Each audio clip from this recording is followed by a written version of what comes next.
नमस्कार। आज हमारा टॉपिक अलग है। ये देखिए, मैं बालों में इचिंग कर रही हूँ। वो क्यों कर रही हूँ? क्योंकि ये फुल्ली केमिकल वाले बाल हैं, तो ये घर पर ही कभी कभी रूट टचअप कर लेते हैं, तो कलर कहीं स्प्रेड होता है, कहीं नहीं होता है, तो उस वजह से ये इचिंग चलती है। तो हम अभी इन्हीं के मुँह से इनका अनुभव सुनते हैं। बाल इतने थे कि हाथ में नहीं आते थे और क्लचर में भी नहीं आते थे, और आज भी नहीं आते हैं क्योंकि अब छोटे क्लचर मिलते नहीं हैं। लेकिन ये है कि अगर आपके पास टाइम है और आप प्रॉपरली केयर कर सकते हो, इवन टाइम निकाल के केयर करनी चाहिए, तो you should not shift on chemical, go for herbal mehndi and they are very useful. मेरे को तो दीदी ने बहुत कहा, फिर भी मैंने अपनी गलती आज मुझे महसूस होती है कि मैंने बहुत गलत किया है। वही बाल जो इतने अच्छे थे उनको मैंने ख़त्म कर दिया। तो अगर मेहंदी यूज़ करनी, और ऑलमोस्ट मुझे 10 साल हो गए, 35 ईयर्स की मैं थी तब से मैंने कलर लगाना शुरू किया, और आज मैं 45 साल की हूँ। तो उसमें मेरे बाल 1/4 भी नहीं बचे जो थे उसके। इसलिए अगर आपको अपने बालों को अच्छा रखना है तो don't go with chemical, go with mehndi, herbal mehndi.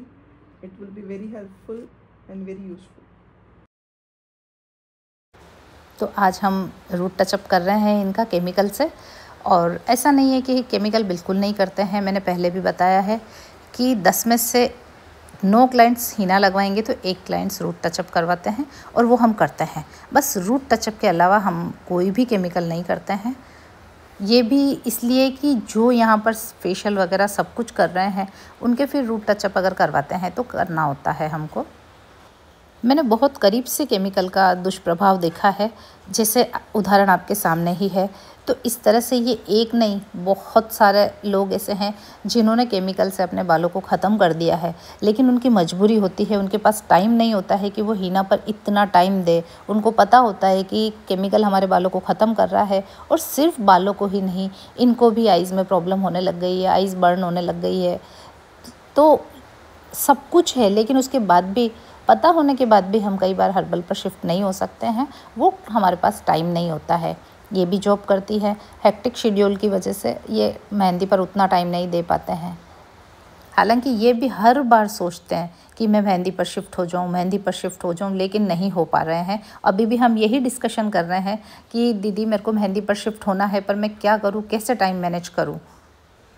तो बस आज इस वीडियो में इतना ही। मेरा बताने का कंसर्न सिर्फ ये है कि आप हर्बल और केमिकल दोनों चीज़ अपनी आंखों से देखिए।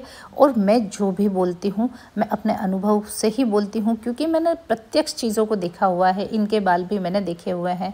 जब ये मेरे से पहली बार मिली थी तब इनके बाल इतने ज़्यादा हेवी थे और इतने सुंदर बाल थे, और अभी हम इनके बालों की मुझे वर्क देख सब आता है, केमिकल पर भी आता है, स्ट्रेटनिंग, रिबॉन्डिंग सब कुछ आता है, लेकिन पर्सनली मैं प्रिफर नहीं करती हूँ, मुझे पसंद नहीं है। इसलिए मैं अपने सैलून में कोई केमिकल वर्क केवल रूट टचअप के अलावा नहीं करते हैं, क्योंकि इतना तो मैं भी समझती हूँ कि हर इंसान हर्बल पर इतना टाइम नहीं दे सकता है।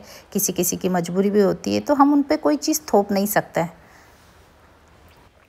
ऑफिस, घर, बच्चे और बच्चों का करियर, बस हम इन्हीं में रह जाते हैं, और कई बार खुद को ही इग्नोर करते हैं, और ये उन्हीं में से एक हैं। तो बस अपने टाइम के हिसाब से मैनेज करके जितनी हम केयर दे सकते हैं हमारे हेयर को, हमारी स्किन को, उतनी हमें देनी चाहिए, ताकि ये हाल नहीं हो। कोई बात नहीं, हम अगर मेहंदी नहीं लगा सकते, लेकिन हम हर्बल केयर थोड़ी तो कर ही सकते हैं। जैसे वीक में ऑयलिंग कर ली, या बालों में कोई पैक लगा दिया, तो कम से कम हमारे बाल इतने डैमेज नहीं होंगे। तो बस अपने टाइम मैनेजमेंट के हिसाब से आप अपने हर्बल केयर करिए, और मुझे कमेंट बॉक्स में बताइए कि आज का ये अनुभव आपको कैसा लगा। Thank you.